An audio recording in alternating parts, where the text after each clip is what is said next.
ಮುಂದಿನ ಕ್ರಮವಾಗಿ ನಮ್ಮ ಜವಾಬ್ದಾರಿಯನ್ನ ನಾವು ಹೆಂಗೆ ನಿಭಾಯಿಸಬೇಕು. ಯಾಕಂದ್ರೆ ಸ್ವತಂತ್ರ ಬಂದ ಮೇಲೆ ಇದು ಮೊಟ್ಟ ಮೊದಲನೇ ಬಾರಿಗೆ ನಮ್ಮನ್ನು ನಾವು ಸಾಬೀತುಪಡಿಸಿಕೊಳ್ಳುವಂತ ದುಸ್ಥಿತಿ ಇವತ್ತು ಬದಿಗೆ ಬಂದಿದೆ.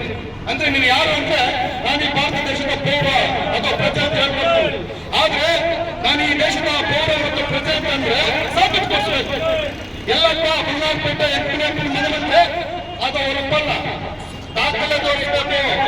ಇಲ್ಲಿ ಇವತ್ತು ಪ್ರತಿಯೊಬ್ಬರು ನಾಗರಿಕ ಪ್ರಜೆಗಳು ಕೂಡ ಸಾಬೀತುಪಡಿಸುವಂತ ಕಾಲವನ್ನು ಸೃಷ್ಟಿ ಮಾಡಿರ್ತಕ್ಕಂಥ ನೀತಿಗಂಟ ಮನೋವಾದಿ ಕೇಂದ್ರ ಸರ್ಕಾರದ ಚುನಾವಣಾ ಆಯೋಗದ ನೀತಿಗಳ ವಿರುದ್ಧವಾಗಿ ಇವತ್ತು ಎಸ್ಐ ಜನ ವಿರೋಧಿ ಆಂದೋಲನವನ್ನ ಇಡೀ ಕರ್ನಾಟಕ ರಾಜ್ಯದ ಮೂಲೆಗಳಲ್ಲಿ ಹಳ್ಳಿಯಲ್ಲಿ ತಾಲೂಕುಗಳಲ್ಲಿ ಜನಜಾಗೃತಿ ಜಾಥಾವನ್ನು ದಕ್ಷಿಣ ಕರ್ನಾಟಕ ಮಾಡ್ತಾ ಇದೆ. ಬಂದವರು ಇವತ್ತು ಸಾರ್ವಜನಿಕ ಬಂದವರು ನಿಮ್ಮ ಹಳ್ಳಿಗಳಲ್ಲಿ ನಿಮ್ಮ ಈಗಾಗಲೇ ಟೀಚರ್ಸ್ ನಿಮ್ಮ ಮನೆ ಭೇಟಿ ಮಾಡಿ ಮ್ಯಾಪಿಂಗ್ ಮಾಡಿದ್ದಾರೆ.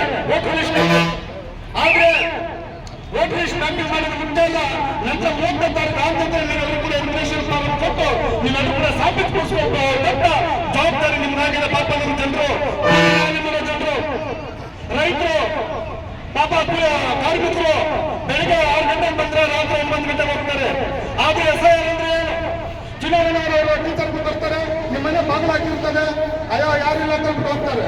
2ನೇ ಸಲ ಬರ್ತಾರೆ, ಬಾಗಿಲಾಗಿದೆ ಅಂತ ಹೋಗ್ತಾರೆ. 3ನೇ ಸಲ ಬಾಗಿಲಾಗಿದೆ ಅಂತ ಹೋಗ್ತಾರೆ.